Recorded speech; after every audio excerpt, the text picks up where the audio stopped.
In questi giorni nei nostri corsi mi sono trovato a rispondere a alcune domande, ma una mi ha davvero colpito. Come si fa a riconoscere davvero il maestro da cui imparare? Chi seguire? Ciao, io sono Dandy Danno e insieme a Diva G siamo dei comici visuali. Qui nel canale troverai molto della comicità. Dunque, se ti piace, iscriviti. Oggi vorrei farvi ragionare su una domanda che ha molto da regalarci. Come riconosco il mio maestro e come scelgo?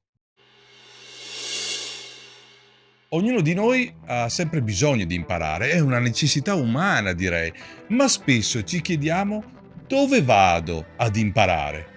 Dove posso trovare quello che cerco, quello che mi manca? Beh, ogni artista ha sempre il proprio punto di riferimento e ogni artista sa bene che se vuole accelerare la sua carriera deve conoscere. Se ti parlo della nostra carriera personale, beh, abbiamo avuto molti artisti che anche grazie al Fink abbiamo incrociato. Quindi, se vuoi puoi conoscere. Ho visto molte persone che sono venute ai corsi e si sono innamorati dell'arte del proprio maestro. Ma da Django Edwards, da Avner a Nola Ray, chi mai deve essere il maestro giusto per me? La risposta è tutti. O meglio, nessuno. Immagino che sarete attoniti dalla mia risposta, ma davvero è così. Ognuno di noi ha una sua risposta, è normale, ma ti posso garantire che il vero maestro non è nessuno di loro. Ogni maestro, ogni guru di qualsiasi campo ha la grande capacità di trasmettere la sua conoscenza. Anche noi ci rendiamo conto che tutto quello che insegniamo in accademia non è frutto solo di conoscenza, ma soprattutto di esperienza. Certo, l'arte del fallimento ti insegna moltissimo. Sbagliando si impara, eccetera, eccetera. Ma ditemi la verità, chi ha il tempo e la possibilità di sbagliare senza conseguenze? Voi ce l'avete? Io no. È tempo perso? Non lo so, ma se lo posso evitare, lo evito.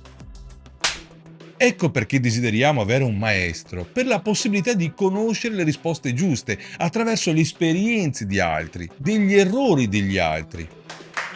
Ogni maestro ha la sua maniera di fare. Mi ricordo che Django era molto pratico, ti sapeva donare la sua esperienza facendoti degli esempi su di lui, facendoti vedere lì sul momento cosa intendeva. Avner invece te la dona attraverso la sua osservazione e sensibilità personale. Insomma, ognuno ha la sua tecnica di insegnamento. La differenza invece non è questa. La dobbiamo guardare dagli occhi di chi riceve l'insegnamento. Il vero maestro non è chi dona, ma chi riceve.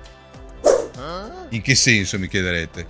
Ok, io posso insegnare qualsiasi tecnica sopraffina e qualsiasi metodo efficace che fa ridere, qualsiasi formula, ma se tu non la cogli dentro di te, non funziona. Ognuno di noi deve insegnare a se stesso a diventare il proprio maestro.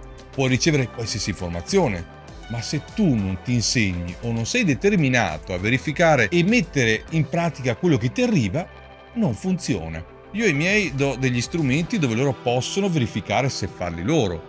Poi sta a loro insegnare al proprio corpo, alla propria voce e alla personale attitudine se effettivamente funziona o no. Oggi come oggi, tutti pensiamo di aver fatto 1000 esperienze ed essere pronti a tutto, ma in verità non ci rendiamo conto che il pubblico cambia continuamente e quello che abbiamo imparato ieri bisogna modificarlo per essere attuale.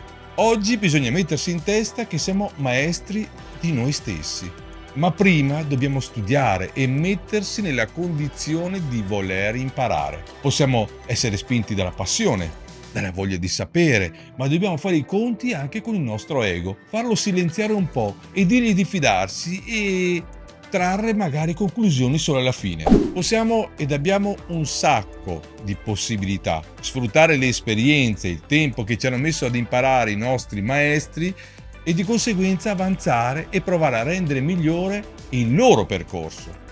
Tu devi diventare un recipiente di informazioni e poi valutare come procedere, sperimentando e continuando a credere in quello che fai. Perché tu sei il maestro di te stesso.